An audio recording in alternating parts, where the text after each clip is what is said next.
پچھلے دو اسباق میں ہم نے اس طریقے کا جائزہ لیا ہے جس کے ذریعے سے کہ ہم انگریزی عام طور پہ اداروں میں اور کورسز میں سیکھتے ہیں، یعنی تمام تعلیمی اداروں میں، اگرچہ اسکول لیول ہو، کالج، یونیورسٹی ہو یا کوئی بھی اور آپ کا پرائیویٹ کورس ہو، اس میں انگریزی سکھانے کا عمومی طور پر طریقہ جو ہے وہ جی ٹی ایم میتھڈ کہلاتا ہے۔ آپ دیکھ رہے ہیں کہ یہاں ایک لکیر آپ کو جاتی ہوئی نظر آ رہی ہے، یہ کنیکشن ہے جی ٹی ایم کے ساتھ۔ اب اس کی تفصیل میں ہم جاتے ہیں، آگے چل کے انشاءاللہ آپ کو یہ دکھاتے ہیں کہ اس سے کیا مراد ہے۔ یہ جو ریڈ کلر کی لائن آپ کو یہاں چلتی ہوئی نظر آ رہی ہے، اور اسی طرح ہم نے ذکر کیا کہ جس طریقے سے انگریزی سیکھی جانی چاہیے یا جس طریقے سے ہم اس کورس میں انگریزی سیکھیں گے وہ دا نیچرل اپروچ یا ڈائریکٹ میتھڈ کے اندر آتا ہے، جس میں کہ سننے اور بولنے پر توجہ زیادہ دی جاتی ہے بنسبت لکھنے اور پڑھنے کے، کیونکہ یہ پریکٹس آپ خود سے کر سکتے ہیں، لیکن ان دو چیزوں کے لیے آپ کو ایک ماحول کی ضرورت ہوتی ہے، ایک ترتیب بنانے کی ضرورت ہوتی ہے، کیونکہ ہمارا جو انوائرمنٹ ہے یہ نان نیٹو انوائرمنٹ ہے، یعنی ہماری مادری زبان انگریزی نہیں ہے۔ اب اس حوالے سے ہم آگے چل کے انشاءاللہ 13 مختلف طریقے سیکھنے جا رہے ہیں۔ اس میں آپ دیکھ سکتے ہیں کہ وہ ریڈ لائن جو کہ جی ٹی ایم کے ساتھ کنیکٹڈ تھی، وہ یہاں نمبر 2 پر جو طریقہ کار بتایا جائے گا دا گرامر ٹرانسلیشن میتھڈ جو کہ جی ٹی ایم کہلاتا ہے، اس کے ساتھ کنیکٹ ہو رہی ہے۔ اور یہ جو طریقہ ہم نے بتایا اس میں آپ دیکھ رہے ہیں کہ اس کی جو یہ 2 سٹرنگز آ رہی ہیں یہاں، یہ آپ کو نظر آ رہا ہے کہ دا ڈائریکٹ میتھڈ اور دا نیچرل اپروچ ان کے ساتھ مل رہی ہے، اور جب ہم اس کی تشریح تفصیل سے دیکھنے جائیں گے تو آپ دیکھیں گے کہ یہ آپس میں کنیکٹ ہوئی ہوئی ہیں، کیونکہ بہت چیزیں اس میں ملتی ہیں۔ دا اسٹرکچرل اپروچ جو ہے اس کا بھی کچھ نہ کچھ تعلق ہمارے دا ڈائریکٹ میتھڈ کے ساتھ بنتا ہے، لیکن اس کی تفصیل میں ابھی نہیں جا رہے، اس لیے پریشانی کی ضرورت نہیں ہے۔ ہم نے آپ کو اتنا بڑا نقشہ ایک پہلے دکھا دیا ہے، تو ممکن ہے کہ آپ پریشان ہو رہے ہوں کہ شاید یہ کورس آگے چل کے بہت کمپلیکس ہونے والا ہے۔ ایسا بالکل نہیں ہے۔ یہ میتھڈز آپ کو آگے چل کے اس لیے پڑھائے جائیں گے تاکہ کسی طرح کی کوئی کمی نہ رہ جائے، جو کلیم ہم اس کورس میں کر رہے ہیں، جو دعویٰ ہم اس کورس میں کر رہے ہیں، ہم اس پہ سٹینڈ کریں،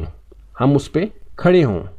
ایسا نہ ہو کہ ہمارا دعویٰ جو ہے وہ کوئی یوٹیوب کی سرچ یا گوگل کی انفارمیشن پر بیسڈ ہو۔ ایک پراپر سلوشن جب آپ کو دینا ہے اور ہم اس بات کا کلیم کر رہے ہیں کہ اس کورس کو کرنے کے بعد آپ کو مزید کوئی کورس نہیں کرنا، تو ظاہر ہے کہ ہم نے آپ کو سالڈ انفارمیشن، مضبوط معلومات فراہم کرنی ہے، جس پہ کہ اگر آپ یہ کورس آگے ڈیلیور کریں تو آپ کو کسی قسم کی مشکل پیش نہ آئے، آپ پورے کانفیڈنس کے ساتھ، پورے اعتماد کے ساتھ یہ معلومات آگے دے سکیں۔ تو اب آگے چل کے ہم فرداً ان 13 ڈیفرنٹ میتھڈز کا جائزہ لیتے ہیں جو کہ آپ کے پاس کوئی بھی زبان سیکھنے کے لیے ہوتے ہیں۔ یہاں ہمارا موضوع انگریزی زبان ہے، لیکن ان میتھڈالوجیز کو دیگر زبانوں کو سیکھنے پر بھی اپلائی کیا جا سکتا ہے۔ لیکن کورس کے شروع میں جیسے ہم نے ذکر کیا تھا کہ جو اصول اور قواعد ہم اس کورس میں ذکر کریں گے اس کا اطلاق تمام زبانوں پر کیا جا سکتا ہے، تمام زبانوں کے سیکھنے پر کیا جا سکتا ہے، سوائے کلاسیکل عربک کے، یعنی قدیم عربی کے، جو کہ قرآن کریم اور احادیث مبارکہ کی عربی ہے۔ اس کو جس قاعدے سے سیکھا جاتا ہے اسی سے سیکھا جائے گا۔ ان اصول و قواعد کو، ان ٹیچنگ میتھڈالوجیز کو ہم کلاسیکل عربک کے اوپر اپلائی نہیں کریں گے، لیکن عمومی بول چال والی عربی پر بلا تکلف آپ کسی بھی میتھڈ کو اپلائی کر سکتے ہیں، کیونکہ بول چال والی عربی ویسی ہی ہے جیسا کہ کوئی بھی اور زبان ہے، اگرچہ اس کے اصول و قواعد اس کے اعتبار سے ہیں، لیکن میتھڈالوجی یعنی طریقہ کار کوئی بھی لاگو ہو سکے گا۔ ان کی تشریحات یہاں انگریزی میں لکھی ہوئی ہیں، کوئی پریشانی والی بات نہیں ہے۔ ہم ان سارے میتھڈز کی تشریح انگریزی میں پڑھیں گے، اردو میں بیان کریں گے، آپ اپنے الفاظ میں ان کو لکھیں گے تاکہ اچھی طرح سے آپ کے نوٹس بھی بنیں اور آپ اس کورس کو ریوائز بھی کر سکیں، اور اگر آگے پڑھانا ہو تو بہتر طور پر پڑھا بھی سکیں۔ لیکن ہم اس بات کا دعویٰ کرتے ہیں کہ یہ معلومات جو ہم آپ کو یہاں دے رہے ہیں یہ عمومی طور پر کورسز میں کور نہیں کی جاتی، کیونکہ وہاں G T M method apply ہوتا ہے، اس کے ذریعے سے انگریزی سکھائی جاتی ہے یا دیگر زبانیں سکھائی جاتی ہیں، جس میں کہ آپ کو گرامر سٹرکچر میں لے جاتے ہیں، جس کا کہ ذکر ہم نے یہاں تفصیل سے کیا کہ جی ٹی ایم میتھڈ کے اندر لسننگ یعنی سن کر سمجھنے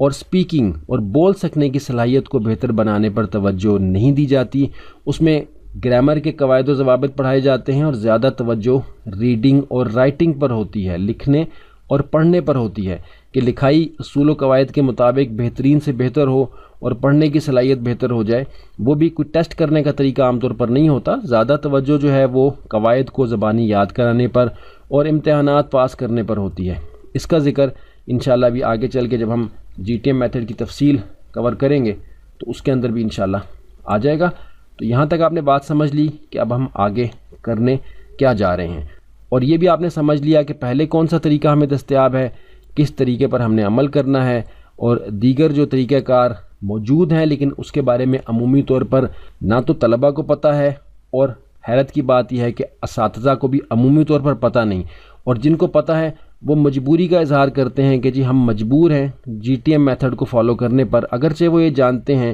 کہ اس کے نتائج کیا ہیں۔ تو اب ہم آگے چل کے فرداً ان سارے میتھڈز کو ایک ایک کر کے دیکھیں گے، اس کے نوٹس آپ بنائیں گے اور سمجھتے ہوئے انشاءاللہ آگے چلیں گے۔